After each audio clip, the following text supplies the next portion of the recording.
बिस्मिल्लाहिर्रहमानिर्रहीम।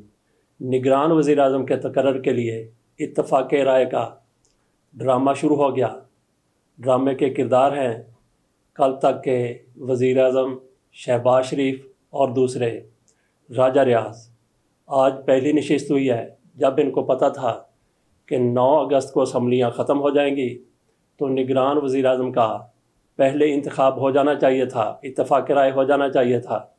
पता था कि वज़ीर आज़म ने और अपोजिशन लीडर ने इस पर मुशावरत करनी है, लेकिन ये अमल जानबूझकर रोका गया ताकि शहबाज शरीफ साहब को मज़ीद भी कई रोज़ तक वज़ीर आज़म रहने का मौका मिल जाए। और आज जो पहली नशिस्त हुई है उसमें इत्तफ़ाक़ राय नहीं हो सका।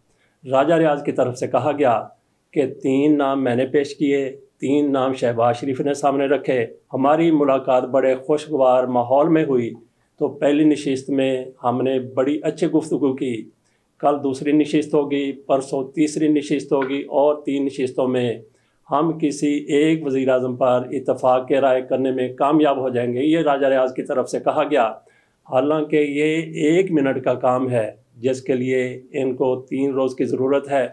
क्यों 3 रोज़ की ज़रूरत है? सिर्फ़ और सिर्फ इसलिए कि शहबाज शरीफ साहब वज़ीर आज़म की कुर्सी पर बैठे रहें। और राजा रियाज़ ने कहा कि हमारे माबैन ये भी इत्तफ़ाक़ हुआ है कि किसी का भी नाम डिस्क्लोज़ नहीं करेंगे। 3 नाम मैंने दिए हैं, 3 शहबाज शरीफ ने दिए हैं, लेकिन इनको ओपन नहीं किया जाएगा। तो नाज़रीन, आप क्या समझते हैं कैसा ही होगा? वो राजा रियाज़ जिसकी आँख में, जिसके दिमाग में, जिसके दिल में इमरान ख़ान की शर्म न रही, हया न रही, वफ़ा न रही, तो उसके इतने मोटे पेट में क्या ये 6 नाम समाये रह सकेंगे?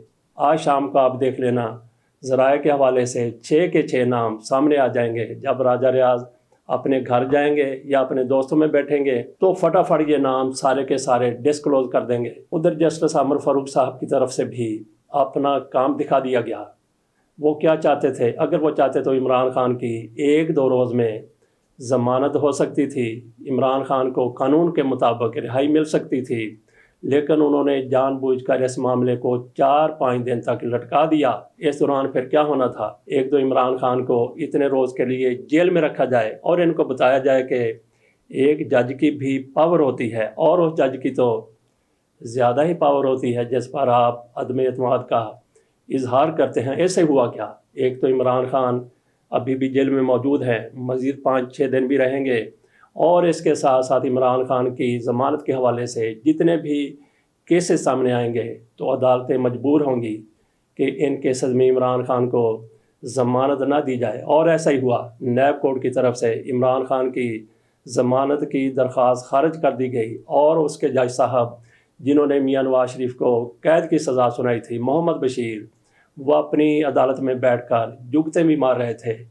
इनकी तरफ से एक तो अदम पैरवी पर इमरान ख़ान की ज़मानत खारिज की गई, उनको मज़ीद ज़मानत नहीं दी गई। दूसरा, उन्होंने ये भी कहा कि मेरे पास ज़रदारी साहब यहाँ पे आते थे, वो कहते थे कि मुझे आप जेल में भेज दें। और इसके अलावा उन्होंने जो जुगत मारी, अच्छा हुआ कि इमरान ख़ान जेल में है और इमरान ख़ान की गिरफ़्तारी नैब ने करनी है। अगर यहाँ अदालत में गिरफ़्तारी होती तो मज़ीद तमाशा लगता। ये जज साहब की तरफ से जुगत मारी गई। और फिर अमर फ़ारूक साहब, जैसा कि हमने कहा कि वो अपना काम दिखा कर चले गए, लेकिन उनकी तरफ से बुशरा बेगम को और इमरान ख़ान के वकला को उनके साथ जेल में जाकर मुलाकात की इजाज़त दे दी गई थी, मुलाकात का हुक्म दे दिया गया था। लेकिन जैसे ही वकला वहाँ पे पहुँचते हैं तो जेल हुकाम की तरफ से जस्टिस अमर फ़ारूक के हुक्म को जूते की नोक पर रखा जाता है। कहा जाता है जाओ, दौड़ जाओ, कोई मुलाकात नहीं है, अगले हफ्ते आना। लेकिन बुशरा बेगम से मुलाकात करवा दी गई। बुशरा बेगम और इमरान ख़ान के माबैन जो भी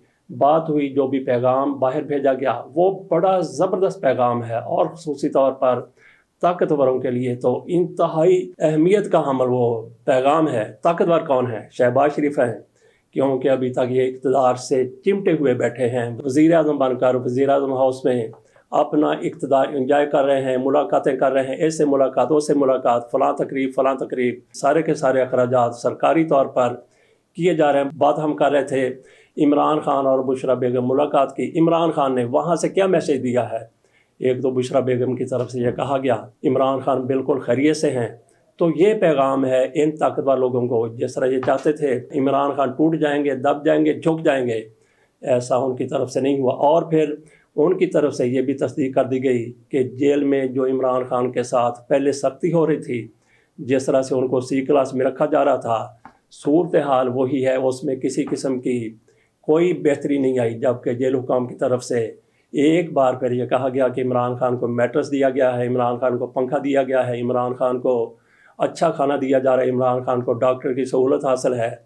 یہ سارے کا سارا جھوٹ ثابت ہوا ہے۔ یہ بھی خبریں سامنے آئی ہیں کہ عمران خان جیل میں ہیں اور عمران خان کو جیسے ہی قیدی دیکھتے ہیں وہ نعرے بازی شروع کر دیتے ہیں، عمران خان کے خلاف نہیں بلکہ عمران خان کے حق میں۔ اور یہ خبریں بھی سامنے آئی ہیں کہ عمران خان باقاعدہ قیدیوں کو لیکچر دیتے ہیں، اور عمران خان کی طرف سے ایسا کوئی مطالبہ اپنی سہولتوں کے لیے سامنے نہیں آیا۔ انہوں نے قرآن پاک مانگا تھا، انہوں نے کچھ کتابیں مانگی تھیں، انہوں نے جائے نماز بچھانے کے لیے سہولت مانگی تھی، اور یہ سہولتیں شاید دیتے ہوئے حکومت کو اتنی تکلیف نہیں ہوئی۔ بہرحال عمران خان کو یہ سہولتیں مل گئی ہیں۔ دیکھتے ہیں عمران خان کو باہر آنے کا موقع ملتا ہے اور کب موقع ملتا ہے۔ ویسے مجھے نہیں لگتا کہ یہ لوگ عمران خان کو جیل سے جلد باہر آنے دیں گے، کیونکہ جسٹس عامر فاروق صاحب جس طرح سے اپنا کام دکھا رہے ہیں، جس طریقے سے انہوں نے عمران خان کو بار وقت ریلیف نہیں دیا، ضمانت نہیں دی، تو عمران خان کی ایک کیس میں، دوسرے کیس میں، تیسرے کیس میں، چوتھے کیس میں 200 کیسز ہیں، ان میں ان کی ضمانتوں کی درخواستیں مسترد ہوتی رہیں گی، اور ایک ایک کیس میں عمران خان کی گرفتاری کا حکم دیا جاتا رہے گا، اور یہ سارا کچھ کیا دھرا ہے جسٹس عامر فاروق صاحب کا۔ اجازت دیجیے، اللہ حافظ۔